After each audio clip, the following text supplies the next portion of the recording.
Well, very excited. I thought, first off, yesterday to make the postponement, not anything I want to do. I was just talking with Josh. We called each other mid-morning, and I just said, hey, I think the smart thing here just to table everything, allow everybody to make some plans and adjust. So I apologize. I know I made some inconveniences, but we wouldn't have even gotten anything in last night. By NCAA rules, if we started and it got stopped, that counts as a practice, and it takes away one of our most important scrimmage days. So made the decision. I thought it was a good one today. A lot of great things out there today. The biggest thing is we want to play clean football, and for the most part, did that. There were some examples of things we got to clean up.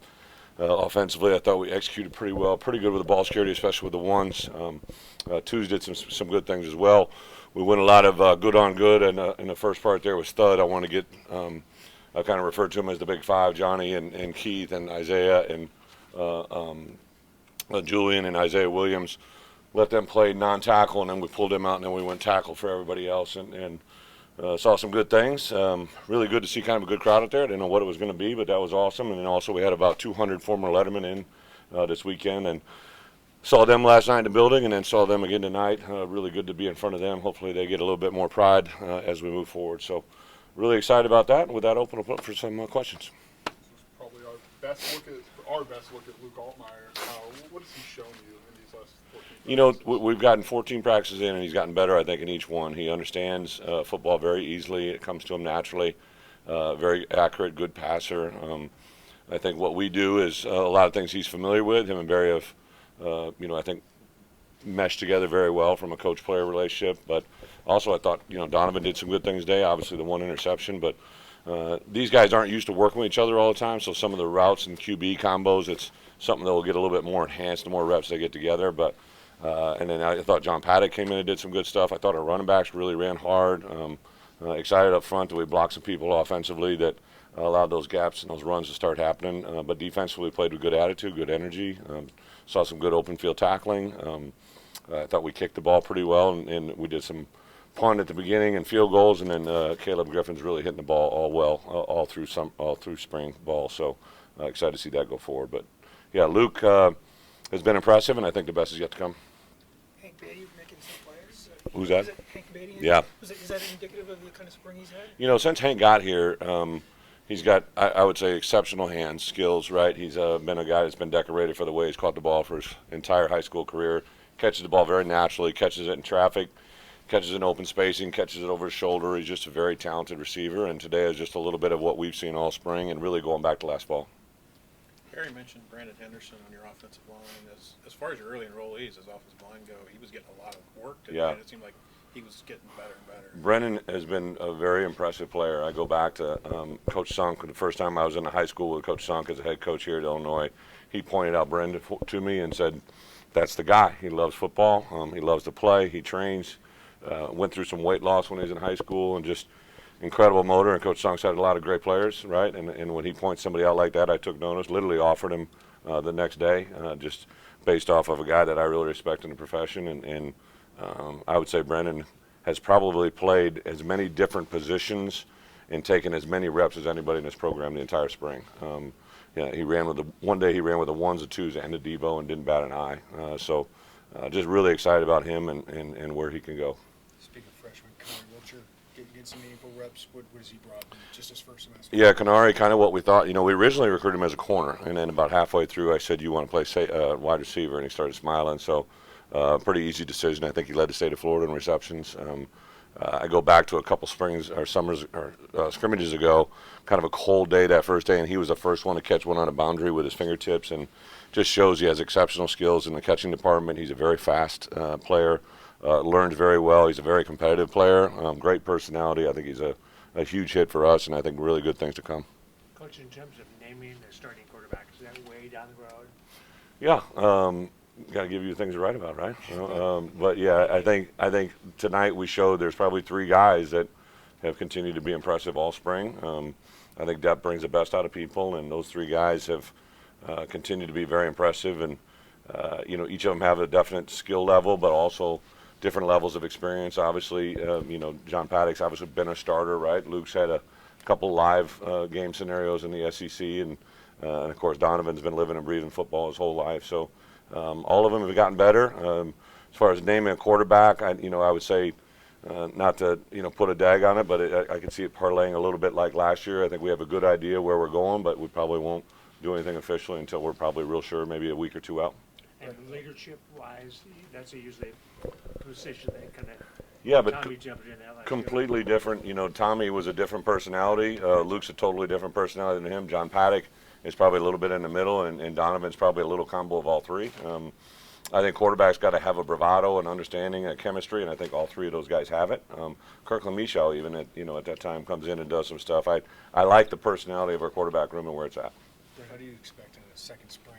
How have you seen the offense evolve with Barry and different personnel? I think just the familiarity, even going in winter workouts, we're allowed to do a lot of ASMM, which is alignment, shift, motions, movements, and the recall of the guys. Even though, I would think when you interviewed Luke, there was a lot of carryover from what he did at Ole Miss, him and Barry, and obviously head coach at Ole Miss.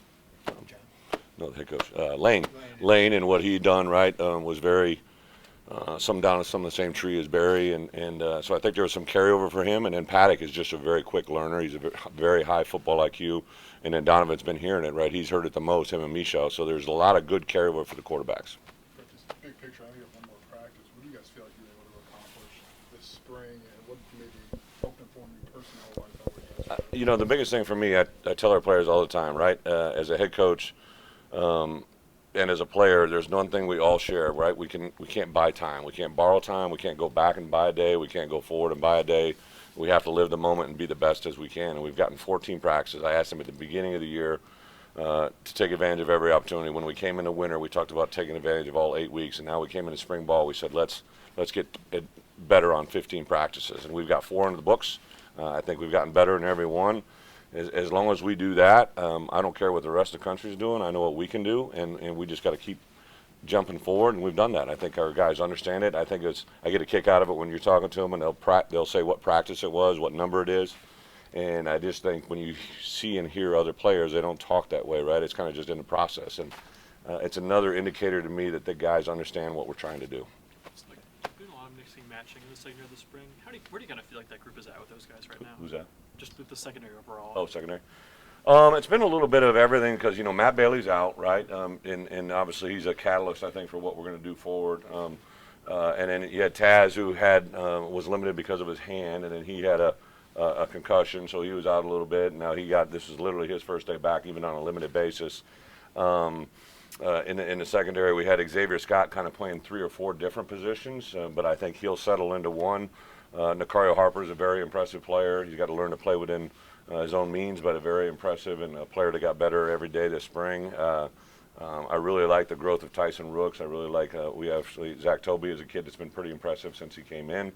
I thought T. Strain has continued to move forward a little, in what he's able to do. So I'm excited. Aaron's been great. Antonio's been a great addition in the back end with us. That room has been a lot of moving pieces, but I'm excited where they're at. I'm important counting, but where are you in terms of, could you add a guy or 2 or 3 here between now and this? Yeah, I think I said the other day, we got 3 open, but I'm not oblivious here over the next 3 or 4 days. I'm sure I could get some things thrown at me within our own team. I understand, it's part of the process that we're in college football. Our coach of ed conversations, we'll go through individual. I'll meet literally with every player on our roster, Sunday, Monday, Tuesday, and Wednesday. So I'll kind of handle it day by day, but we'll have a couple more that we're in the mix of trying to secure now. Brett, defensively, do you think Kiana has versatility as a backer, just both inside and outside, that you could get him out KO?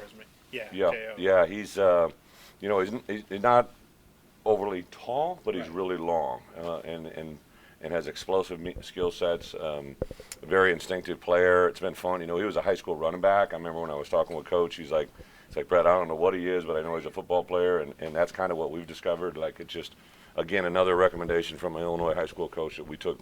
Okay, this is what you said, this is what we are, and that's exactly what we've got, right? So it's been fun to kind of see that unleash and get out there and do what he does.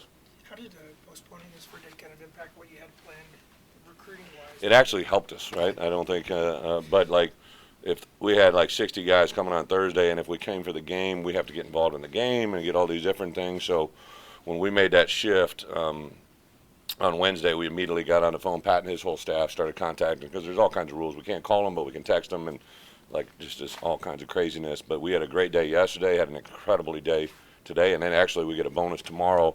Some of those people that were coming Thursday, leaving Friday, they came today and are staying overnight and coming tomorrow. So it actually, in our favor, worked out very, very well. Maybe just a random one. There was some rule changes today. Yeah. Notably the clock on first down. Yeah. What do you land on that? Like, I'm assuming you had a sense that was on the Yeah, I'd had a good feeling for the last month. It is what it is. Control the controllables. I don't know if it's going to affect the game the way they think it's going to, right? Like a lot of times there's unintended consequences, like when they put the shot clock in college football, it literally created up-tempo offense when they were trying to, make the game more constituted. Now they made it longer because now the clock's stopping all the time. So we'll play the rules, kind of just like in recruiting. We'll play the rules as we know them and see what happens. But I don't think it changes your game management, but I think for sure, the last 6 minutes of each half, you really got to begin to think it's going to go quicker than it's ever gone, right? So it's kind of a modified 2-minute scenario really for the whole game. To have Witherspoon on the sidelines tonight ahead of the NFL draft, what does that mean for the program and on the rest of the game? A lot of good players. I saw Palcho, I saw Pilstrom. I looked over and all of a sudden I saw Spoon and Kendall sitting over there, and excited for those guys. I've been fortunate enough to be around a lot of good players, and maybe I just have forgotten because the last 2 years there wasn't a lot of traffic. But my phone, the last 4 weeks is just really since the combine, just everybody trying to gather information, and it's fun. Like everybody always has an idea. Spoon, Quan, Sid, Chase, right? But now Palcho, I get calls on D'Angelo, I get calls on Pilstrom, I get calls on Kendall Smith, I get calls on everybody really, and it's kind of fun because one of the things that's jumped out to me, I talked to a lot of D coordinators, a lot of personnel people, a lot of GMs, and they're like, man, are you guys fun to watch? Like just offensively, and then Chase on the offense side of the ball. Tommy has gotten a lot of interest here of late, so you're sad because they go, but you're excited for them because of where it's going. I'm actually flying to Kansas City for the draft. I've had several first-round picks, but I've never gone to the draft. I don't know why I never thought of it. I just never really, I kind of let them live their moment. But just the things that Spoon has done and gone, we're going to go to the draft, and then I'm actually flying to Canada. I'm going to be with Sid and Chase. I'm sending Aaron to Florida. He'll be with Quan. I didn't think we could get to both spots in the same day. So we're going to cover it as coaches and be with them and help them celebrate, and I think there'll be a lot of happy guys.